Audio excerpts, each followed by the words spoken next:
বাচ্চারা বারবার আনারদানা খাবার আবদার করছিল, তাই ভাবলাম কেননা বাড়িতেই যদি আনারদানা খুব সহজেই বানিয়ে ফেলি, সেটা হবে স্বাস্থ্যের জন্য খুবই উপকার এবং স্বাস্থ্যকর। বাজারে যেসব আনারদানা কিনতে পাওয়া যায় সেগুলো প্রচুর পরিমাণে কেমিক্যাল, রং আরও অন্য কিছু দিয়ে হয়তো তৈরি করে তারা। তাই ভাবলাম বাড়িতেই যদি স্বাস্থ্যকর হেলদি যদি খাবার বানিয়ে দিই, মানে আনারদানা তৈরি করে দিই, সেইটা বাচ্চাদের জন্য খুবই উপকার হবে। হ্যালো বন্ধুরা, কেমন আছো? আশা করছি সকলে ভালো আছো। আজকে আমি আবার নতুন একটি রেসিপি নিয়ে তোমাদের কাছে হাজির হলাম। আমার এই রান্নার ভিডিও তোমাদের কেমন লাগছে অবশ্যই তোমরা শেয়ার করবে, কমেন্ট করবে আমাকে এবং লাইক করতে ভুলবে না। আর অবশ্যই সকলের কাছে বিনীত নিবেদন, একটি সাবস্ক্রাইব করে দিও আমার চ্যানেলটিকে। তো এই আনারদানা কিভাবে তৈরি করতে হয় সেটাই আমি তোমাদেরকে দেখাবো। প্রথম থেকে শেষ পর্যন্ত স্টেপ বাই স্টেপ দেখতে থাকো, স্কিপ না করে ভিডিওটি। তোমরা যদি আমার ভিডিওটি লাইক করো এবং সাবস্ক্রাইব করো, আমার মনের ইচ্ছা বাড়ে আরও নতুন ভিডিও তৈরি করার জন্য। তো বেশি কথা না বলে কি কি উপকরণ লাগছে তোমাদের সঙ্গে শেয়ার করি, চলো।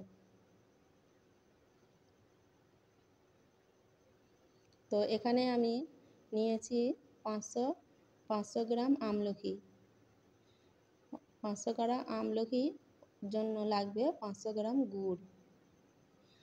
আর এখানে আমি আগে থেকেই গরম জল বসিয়ে দিয়েছি উনানে।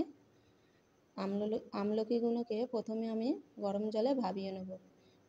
এখানে নিয়েছি আদা বাটা আর কাঁচা হলুদ বাটা,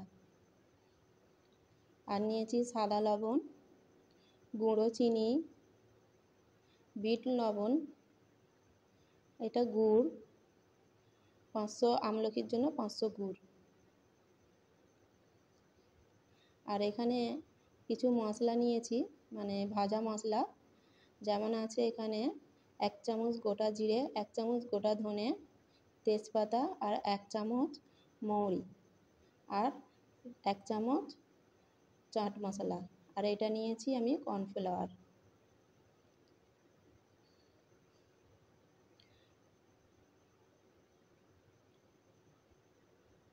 500 আমলকির জন্য 500 গুড় অবশ্যই দেবে, না হলে আমলকির যে কষ ভাবটা ওটা মানে থেকে যাবে, মানে তিতকুটে ভাব লাগবে এই আর কি। তো এখানে আমি প্রথমে গরম জল যেটা হয়েছে তার মধ্যে আমি আমলকিগুলোকে ভালো করে সেদ্ধ করবার জন্য বসিয়ে দিলাম, মানে ভাপিয়ে সেদ্ধ করছি আর কি। আমলকিকে ডাইরেক্ট জলে দিয়ে ভাপিয়ে, মানে জলে দিয়ে তোমরা মানে সেদ্ধ করবে না, এতে করে আমলকির গুণাগুণটা জলের সঙ্গে বেরিয়ে যাবে। তাই সবসময় চেষ্টা করবে আমলকিগুলোকে ভালো করে ভাপিয়ে নেবার। তো আমি এখানে আমলকিকে প্রায় আমার এখানে সময় লাগবে 20 থেকে 25 মিনিট। আর তোমরা যদি আমলকির গাটাকে ভালো করে ছুরি বা বঁটি দিয়ে পেঁচিয়ে নাও, তাহলে 7 থেকে 8 মিনিটের মধ্যে আমলকিগুলো ভালো করে ভেপে যাবে। তো আমি এইটা ভালো করে, মানে আমলকিগুলোকে ভালো করে সেদ্ধ করে নেব। ততক্ষণে আমি একটু তোমাদের সাথে গল্প করে নিই। তো আমার এই ভিডিও দেখতে কেমন লাগছে বন্ধুরা, আমাকে অবশ্যই কমেন্ট করবে, কমেন্ট করতে ভুলবে না। এবং অন্যদের উপকারে তোমরা এই ভিডিওটা তোমাদের পরিবারের লোকজন এবং বন্ধুবান্ধবের মধ্যে অবশ্যই শেয়ার করে দিও। তোমরা কে কোথা থেকে দেখছো একটু আমাকে কমেন্টে অবশ্যই জানাবে আমার এই ভিডিও তোমাদের কেমন লাগে। এখানে আমার আমলকিগুলো সেদ্ধ হয়ে গেছে। আমি এখানে গ্রাইন্ডারে পেস্ট করিনি, ডাইরেক্ট কড়ার মধ্যে দিয়ে দিলাম, কেননা যাদের বাড়িতে গ্রাইন্ডার নেই তারা কিভাবে করবে, সেই জন্যই আমি এখানে গ্রাইন্ডারে পেস্ট না করেই পুরোপুরি আমলকিগুলোকে কড়ার মধ্যে ঢেলে দিলাম। এরপর আমি যে 500 গ্রাম আমলকির জন্য 500 গ্রাম গুড় নিয়েছিলাম সেটাও এর মধ্যে দিয়ে দিলাম। এবার আমি এটাকে একটু নাড়াচাড়া করে নিচ্ছি, নাড়াচাড়া করে নেব। এরপর এর মধ্যে মানে সেদ্ধ করার জন্য যতটা প্রয়োজন জল দিতে হবে ততটা প্রয়োজন আমি এর মধ্যে জল দিয়ে দেবো।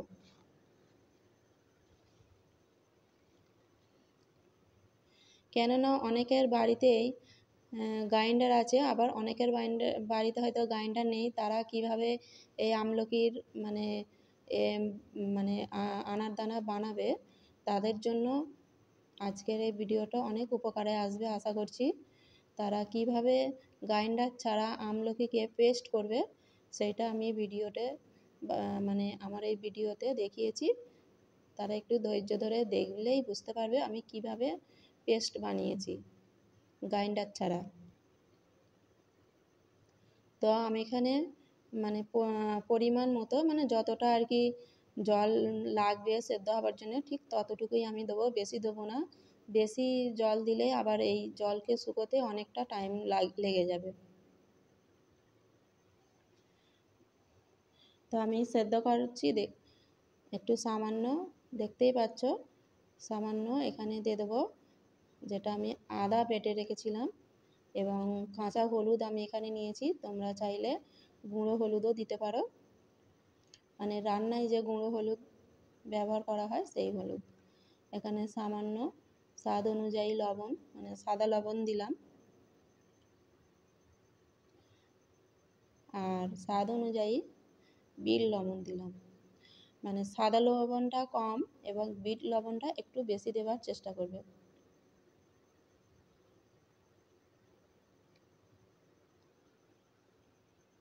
আমি এখানে পুরোপুরি মানে বাড়িতে যেসব জিনিস থাকে সেই সব জিনিস দিয়েই উপকরণ দিয়েই আর কি বানাবার চেষ্টা করেছি। অনেকের বাড়িতে মানে কাঁচা হলুদ থাকে না, সে তার কোনো অসুবিধা হবে না, কেননা কাঁচা হলুদের বদলে তোমরা তো গুঁড়ো হলুদ দিচ্ছ। এবং যাদের বাড়িতে হয়তো গুড় নেই, ধরো তারা কি দেবে, তারা চিনিও দিতে পারো বা মিছরিও দিতে পারো। তো আমি এখানে চিনি বা মিছরি ইউজ করিনি, এখানে আমি গুড় দিয়েছি। কেন গুড়টা এই কারণেই দিয়েছি, গুড়ের যে আলাদা যে মানে স্বাদ, সেই স্বাদটা পাওয়ার জন্য আমি এখানে গুড় ইউজ করেছি। তো আমলকিগুলো আমার সেদ্ধ হয়ে গেছে। এরপর দেখো আমি একটা গ্লাস নিয়েছি, গ্লাসের পেছন দিয়ে আমি ওটাকে ভালো করে মানে পেস্ট করে নিচ্ছি। দেখতে পাচ্ছ, যাদের বাড়িতে গ্রাইন্ডার নেই তারা কিভাবে করবে, তারা এইভাবে একটি গ্লাস নেবে, গ্লাসের পিছনের অংশটা দিয়ে এইভাবে ভালো করে ম্যাশ করে নেবে, তাহলেই ভালো করে এটা মসৃণভাবে পেস্ট হয়ে যাবে।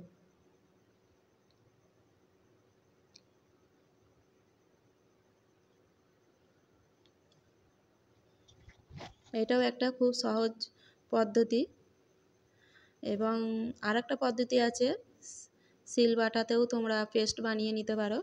তো শিলবাটাই না মাখামাখি করে এইভাবেও যদি কড়ার মধ্যে দিয়ে গ্লাসের পেছন দিয়ে করে নিলে আমার কাছে এটাই সুবিধার মনে হয়, এটাই খুব সহজ মনে হয়, এইটা দিয়ে করলেই ভালো।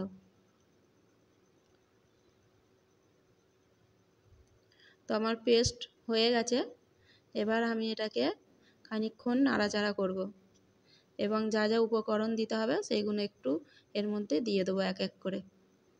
তো আমি এখানে 500 গ্রাম আমলকি মানে পেস্ট মানে আমলকি যেটা মানে করেছি রান্না করেছি সেইটার জন্য আমি এখানে কর্নফ্লাওয়ার নিচ্ছি 2 চামচ।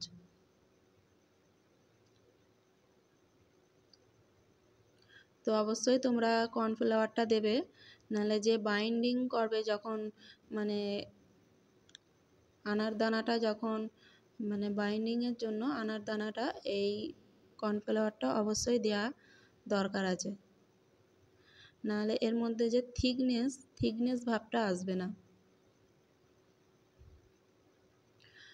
তো আমি এখানে কর্নফ্লাওয়ারটা সামান্য জলের মধ্যে গুলে এখানে দিয়ে দিলাম।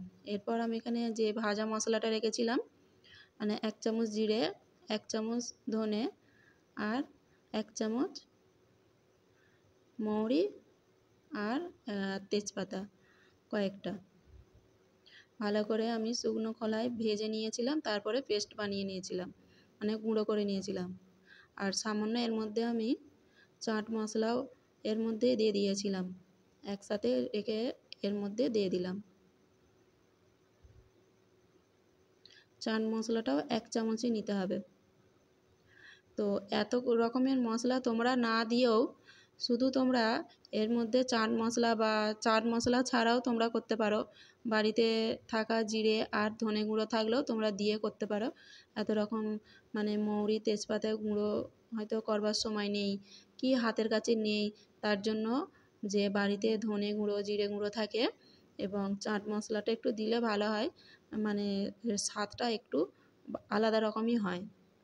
তো সব একটু চেষ্টা করবে চাট মশলাটা দেবার জন্য।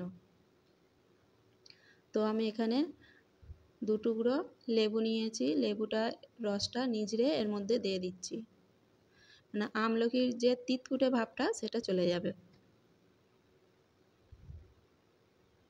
আমলকির মধ্যে একটা কষা কষা ভাব থেকে যায়, এই কারণেই আমি এটা দিয়ে দিলাম।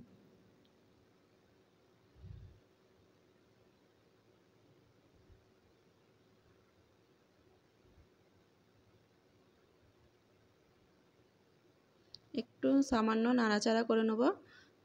তারপর তোমরা দেখবে কড়ার গা থেকেই এই মানে মিশ্রণটি কেমন ছেড়ে ছেড়ে আসছে, তাহলে তোমরা বুঝে নেবে যে রান্না হয়ে গেছে।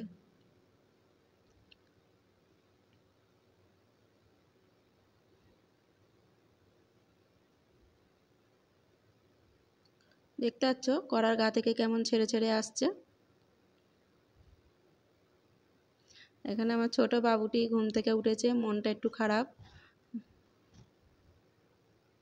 দেখছে যে মা এখানে বাইরে বসে কি করছে, রান্না করছে। তো আমার এখানে রান্না প্রায় কমপ্লিট। দেখো কড়ার গা থেকে নিজে থেকেই উঠে উঠে আসছে, তাহলে এটা ভেবে নেবে, মানে বুঝতে পারবে তোমরা যে এটা রেডি।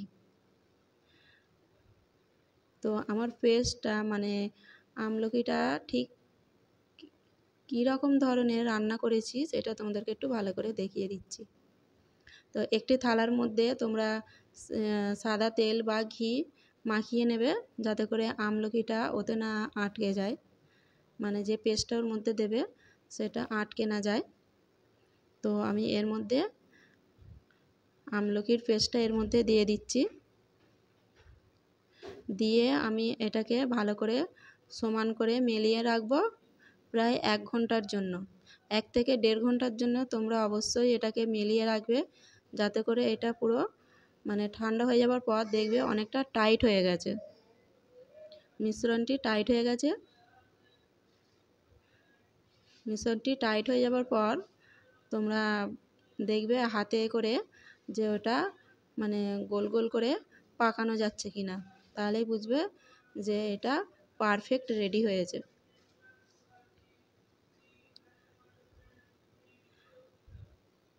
তো আমি এখানে বাসনে ভালোভাবে এটাকে মিলিয়ে নিচ্ছি। মিলিয়ে নিয়ে আমি 1 থেকে 1 ঘন্টাই আমি রেখেছি, 1 ঘন্টার মধ্যেই আমার এইটা মানে টাইট হয়ে গেছে। মিশ্রণটি ঠান্ডা হয়ে যাবার পর টাইট হয়ে গেছে।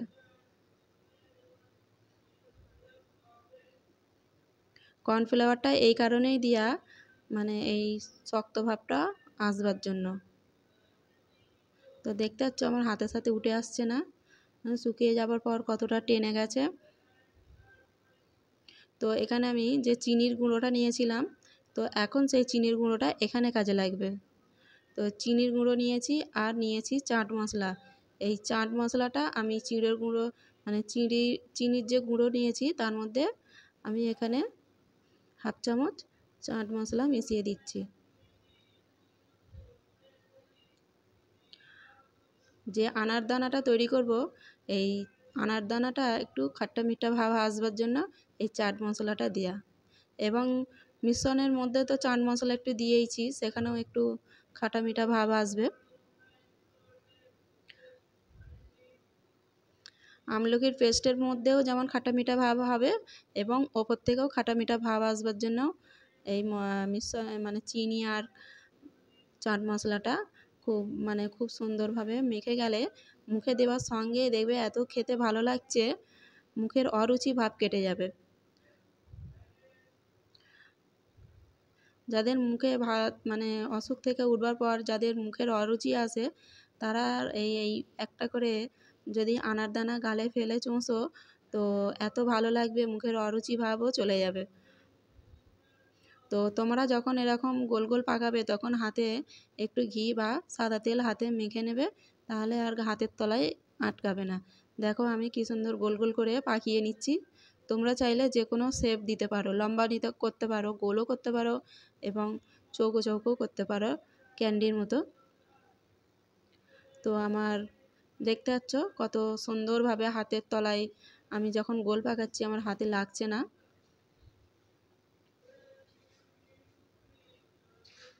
পুরো একটা একটা করে আমি প্রত্যেকটা গায়েতে এইভাবে চিনির গুঁড়োগুলো ভালো করে মাখিয়ে নেব এবং এয়ারটাইট কন্টেনারের মধ্যে তোমরা এটাকে অনেক দিন পর্যন্ত সংরক্ষণ করতে পারো।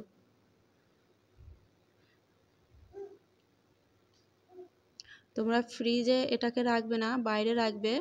ফ্রিজে রাখলে এটা একটু নরম ভাব হয়ে যেতে পারে, তাই এয়ারটাইট কন্টেনারে রাখার পরেও তোমরা চেষ্টা করবে বাইরে কোনো টেবিল আরে রেখে এটাকে সংরক্ষণ করতে পারো, ফ্রিজে একদম রাখবে না। আর যদি তোমরা ফ্রিজে সংরক্ষণ করতে চাও অনেক দিনের জন্য, তাহলে তোমরা এই চিনির মিশ্রণটা লাগাবে না, চিনি গুঁড়োটা লাগাবে না। কেন চিনি থেকে জল বেরোবে, ফ্রিজে রাখলেই চিনি থেকে জল ছাড়তে শুরু করে দেবে, তখনই এই মানে আনারদানাগুলো সব নরম থকথকে হয়ে যাবে। তো আমি পুরো আনারদানা যতগুলো ছিল সবগুলোকেই আমি ভালোভাবে চিনির মিশ্রণে মানে যে মিশ্রণটা নিয়েছিলাম তাতে সব ভালো করে কোট করে নিলাম। তো দেখো কেমন কত সুন্দর লাগছে, দেখেই জিভে পানি এসে যাচ্ছে।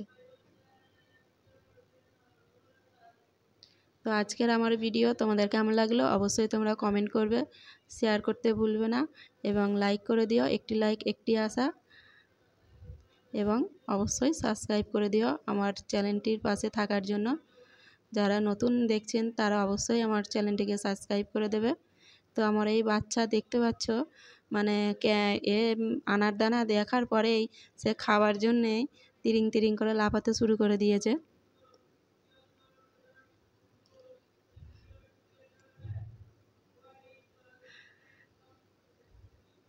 আশা করছি আমার এই ভিডিও তোমাদের সকলকে ভালো লেগেছে, সকলেরই ভালো লেগেছে।